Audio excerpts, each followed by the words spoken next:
Arestado dalawang lalaking magpinsan sa drug bypass operation sa Quezon City. Aminado ang dalawa na sangkot sila sa bentahan ng iligal na droga.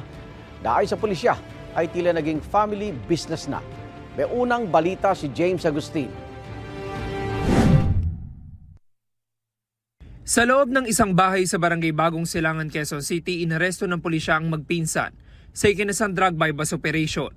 Nabilan ng droga ng pulis na nagpanggap na buyer.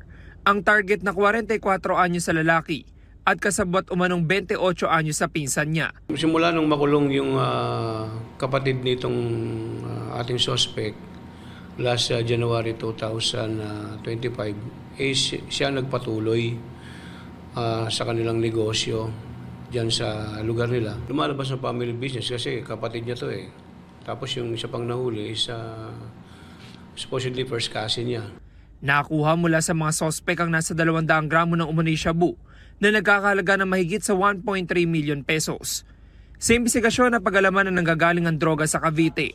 Ang area of operation nila is Barangay Bagong Silangan, tapos nearby barangays.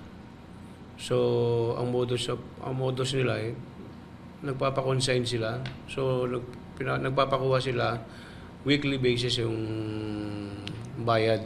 Aminado ang magpinsan na sangkot sila sa transaksyon ng iligal na droga. Dahil po sa pamilya po, sir.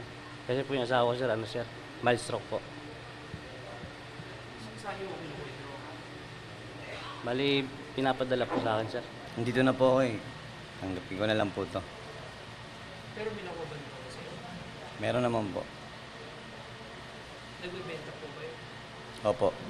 Maharap ang mga sospek sa reklamong paglabag sa Comprehensive Dangerous Drugs Act. Ito ang unang balita. James Agustin para sa GMA Integrated News. Igan, mauna ka sa mga balita, mag-subscribe na sa GMA Integrated News sa YouTube para sa iba't ibang ulat sa ating bansa.